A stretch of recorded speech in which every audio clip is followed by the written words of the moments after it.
Anda menyaksikan IDX Versation Closing. Pemirsa, suasana politik jelang pemilu 2024 diyakini akan mengerek turun penjualan suku cadang otomotif. Hal tersebut membuat emiten suku cadang dengan kode saham AEGS memutuskan untuk mengoreksi target penjualan di tahun buku 2023 menjadi sekitar 20 miliar rupiah. Manajemen PT Anugrah Spare Part Sejahtera Tbk menegaskan suasana politik menjelang pemilu 2024 akan mengerek turun penjualan suku cadang otomotif. Emiten berkode saham AEGS ini menilai konsumen pada masa pemilu cenderung mengamankan dana tunai ketimbang menjaga ketersediaan stok produk yang ditawarkan perseroan.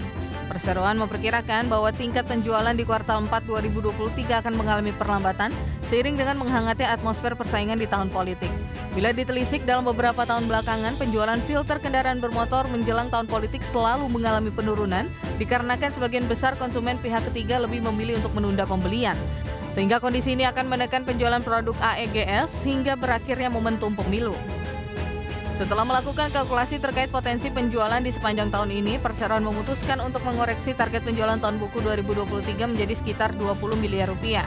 Sehingga laba bersih AEGS pada tahun ini juga diperkirakan lebih rendah dibanding tahun sebelumnya.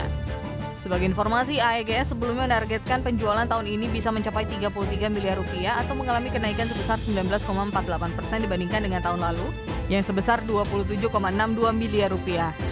Sebagai informasi, AEGS sebelumnya menargetkan penjualan tahun ini bisa mencapai 33 miliar rupiah atau mengalami kenaikan sebesar 19,48% dibandingkan dengan tahun lalu yang sebesar 27,62 miliar rupiah. Proyeksi penjualan di tahun 2023 bahkan lebih rendah dibandingkan capaian di sepanjang tahun lalu. Berbagai sumber IDX Channel.